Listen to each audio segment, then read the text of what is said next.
August 28, 2025. The Kremlin's walls tremble, not from NATO bombs or Ukrainian artillery, but from the fury of a dictator who has just realized he has been humiliated on the world stage. Kim Jong-Un, the most isolated leader on the planet, has just declared war, not against the United States, not against South Korea, but against the one man he thought was his protector, Vladimir Putin. What you're about to witness is not a traditional military campaign. It is the story of betrayal, vengeance, and the catastrophic cost of underestimating a dictator whose pride was shattered. 40,000 North Korean troops, wiped out in Ukraine, fed into the grinder of Putin's failing war machine. And for the first time in decades, Kim Jong-un is striking back directly at a supposed ally. This isn't geopolitics. This is a mafia-style vendetta where blood debts are paid not in money, but in corpses. It began quietly in the early days of summer 2025. North Korean soldiers had been bleeding out on Ukrainian soil for months. Entire brigades disappeared into the mud of Kursk and Donetsk. Families back home received no answers. Letters went unanswered. Whole villages realized their sons were never coming back. State television showed nothing but victory parades, but the whispers were too loud to ignore. Even in one of the most tightly controlled societies on Earth, questions began to leak through the cracks. Why were elite North Korean units, trained for decades to fight the South, dying in Russia's war?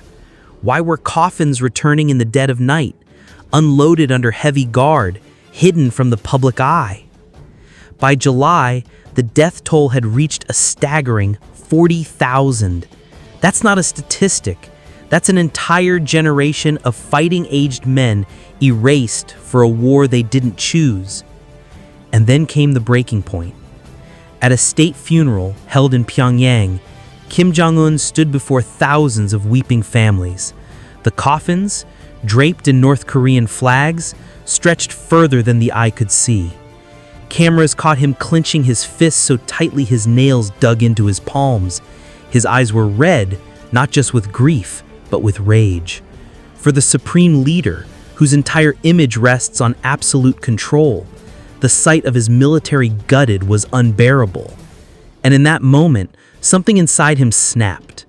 For months he had played Putin's game, believing promises of advanced technology, food shipments, and nuclear assistance.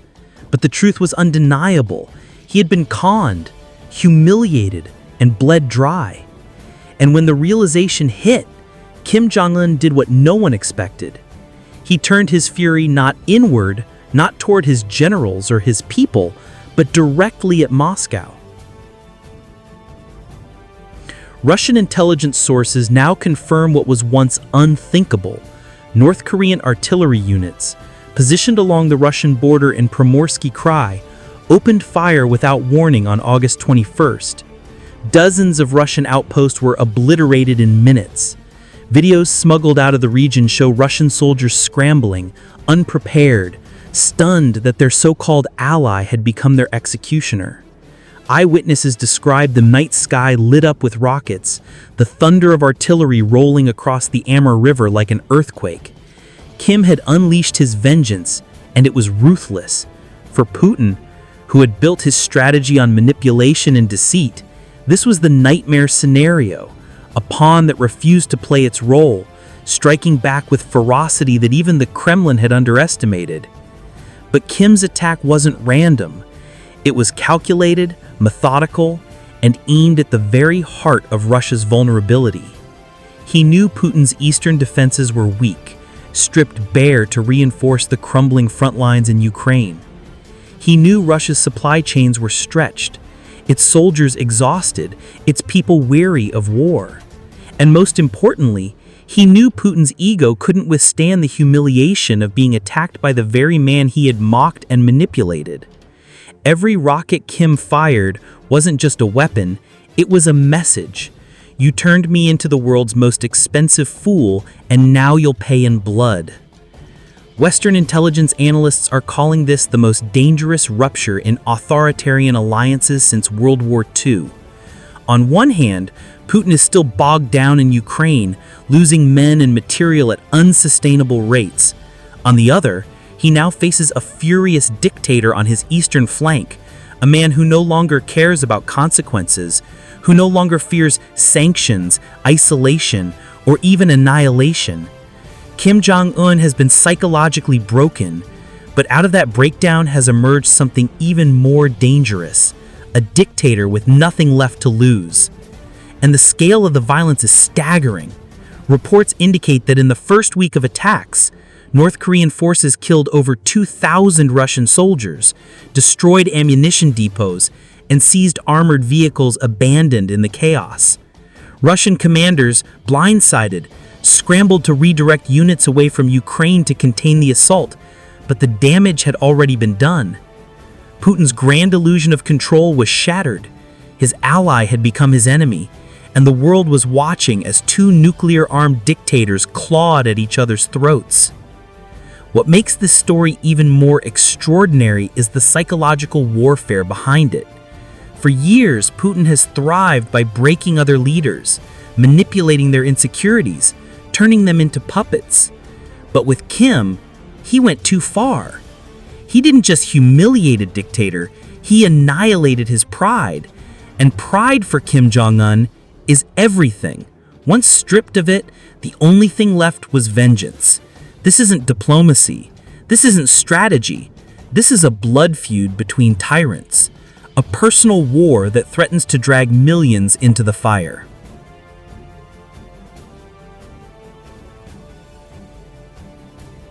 The images now flooding international media are surreal. Russian border towns reduced to rubble, their inhabitants fleeing in panic, North Korean troops advancing under banners soaked in the blood of comrades lost in Ukraine, Pyongyang broadcasting triumphant footage of captured Russian soldiers kneeling before Kim's portrait. And through it all, the Kremlin remains silent, issuing vague denials, insisting the alliance is intact, even as explosions light up the eastern horizon. Putin, the master manipulator, the predator who devoured allies, is now being hunted by the very monster he thought he controlled. And make no mistake, this isn't just about territory or revenge. It's about survival. Kim Jong-un knows he can't outlast Russia in a prolonged war, but he also knows he doesn't need to. All he has to do is humiliate Putin, to expose him as weak, to show the world that the Russian bear can bleed. Every strike, every ambush, every coffin returning to Moscow is a dagger in Putin's image of invincibility. And for Kim, that is victory enough. Music. This is what happens when monsters turn on each other. 40,000 North Korean soldiers died believing they were fighting for an ally. In reality, they were pawns sacrificed in a con game. And now their deaths are being avenged not with diplomacy, not with negotiations, but with fire and steel. Kim Jong-un has declared a personal war on the Kremlin, and the world is holding its breath, watching the unimaginable unfold. A dictator crying over coffins one month and launching artillery at Moscow the next. This is modern history's darkest irony, when two tyrants who trusted no one finally realized they should never have trusted each other. The Kremlin's initial reaction was disbelief. Putin, accustomed to total control over his puppets, dismissed the first artillery strikes as isolated accidents, the work of rogue North Korean units acting without orders. State television in Moscow replayed old footage of him and Kim smiling, shaking hands, eating lavish banquets, insisting the friendship was unbreakable. But inside the Ministry of Defense, panic was spreading like wildfire. Satellite images confirmed massed North Korean artillery formations along the border. Drone footage revealed convoys of tanks moving toward Russian territory, and intercepted communications left no doubt this wasn't an accident. It was war. By the second week, the border region of Primorsky Krai had transformed into a battlefield unseen since World War II. Russian bases, hastily fortified, came under relentless shelling. Columns of conscripts, pulled from Ukraine overnight, were thrown into the fight only to be annihilated by waves of North Korean rockets. Local Russian commanders described the fighting as chaos without logic. Soldiers who had trained for trench warfare in Ukraine suddenly found themselves ambushed in dense forests, hunted by fanatical North Korean commandos wielding night vision equipment smuggled in from China. Every tree line concealed a threat. Every road became a killing field. But Kim's strategy wasn't just military, it was psychological. Pyongyang began broadcasting captured Russian soldiers on state television, parading them in front of cameras, forcing them to confess to betraying the Korean people. For a leader obsessed with image, Putin found these broadcasts unbearable. Russian families watched in horror as their sons, beaten and broken, appeared on foreign TV. Mothers began demanding answers. How could their sons be captured by an ally? Why was the Kremlin silent? Every broadcast eroded the illusion of control Putin had built. The predator had become the prey, his soldiers humiliated on screens from Seoul to Washington. Western intelligence agencies were stunned. The CIA described it as a fracture in the authoritarian axis no one predicted. NATO officials quietly debated whether to intervene, not to protect Russia, but to contain the chaos. Ukraine, meanwhile, seized the opportunity with brutal efficiency. As Russian reinforcements were pulled east to fight Kim, Ukrainian forces launched massive counteroffensives in Donbass, reclaiming villages and cities once thought lost forever. Videos of Ukrainian flags being raised over liberated towns flooded social media, further humiliating Moscow. Putin was trapped, bleeding in Ukraine, bleeding in the east, and bleeding credibility worldwide. And the numbers were staggering. Independent analysts estimated that in the first month of conflict, over 12,000 Russian troops had been killed or wounded by North Korean attacks. Fuel depots burned for days. Supply trains were derailed by precision strikes. Entire airfields were rendered useless by swarms of kamikaze drones supplied quietly by Pyongyang's back channels with Iran.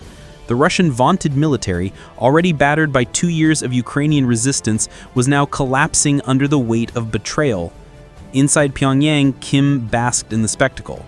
State television ran endless montages of North Korean artillery barrages, intercut with footage of Putin's speeches about eternal friendship. The message was clear: the Russian president was a liar, a coward, and now an enemy. At a rally in Kim Il-sung Square, Kim Jong-Un stood before hundreds of thousands of cheering citizens and thundered, "The Russian bear thought it could devour the Korean people. Instead, it will choke on its own blood." The crowd roared. Fireworks lit up the night sky. For a nation long starved of victories, this was intoxicating. But the war was not one-sided. The Kremlin struck back with fury. Russian bombers pounded North Korean positions with cluster munitions. Cruise missiles slammed into border towns, flattening entire neighborhoods. Civilians fled into makeshift shelters as the earth shook under Russian retaliation. But Kim had anticipated this. His forces had dug vast tunnel networks, stretching for miles, invisible to satellites. Russian bombs fell on empty trenches, while North Korean units re-emerged behind enemy lines, striking again and again. It was a war of shadows, and in the shadows, Kim's soldiers thrived. What made this conflict even more surreal was the propaganda battle raging online. Russian state media branded Kim a mad dog, accusing him of treason, insanity, and betrayal. North Korean outlets fired back, labeling Putin the Butcher of Kursk, a man who tricked Korea into sending 40,000 young men to die. Social media exploded with memes, footage, and conspiracy theories. On TikTok, a viral trend emerged showing side-by-side images of Kim crying at soldiers' funerals and then smiling as rockets rained down on Russia. The message was simple: never underestimate the vengeance of a dictator scorned. As the weeks dragged on, whispers of a greater danger began to circulate. Both leaders command nuclear arsenals. Both are cornered, humiliated, and desperate. And history has shown that desperate dictators rarely back down. U.S. intelligence reports indicated North Korean missile units had been placed on high alert. Russian nuclear submarines, once stationed in the Arctic, were spotted moving toward the Pacific. The world watched with dread, knowing one miscalculation could ignite a catastrophe beyond imagining. Yet behind the madness, there's cold, ruthless logic. Kim Jong-un knows he cannot destroy Russia. What he can do is bleed it, humiliate it, and prove to the world that no one, not even Putin, can manipulate him without consequences. Putin, meanwhile, faces an impossible choice. If he withdraws from the east, he cedes territory and prestige. If he escalates, he risks overextending an already broken military.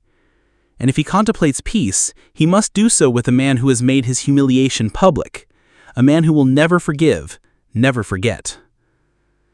And through it all, the coffins keep coming. Russian families bury their sons in silence, told they died defending the motherland. North Korean families do the same, told their sons died defeating the Russian traitor. But everyone knows the truth. This isn't about nations, ideology, or even survival. It's about ego, pride and vengeance between two men who see the world not as allies and enemies, but as predators and prey. And now, for the first time, the predators are devouring each other.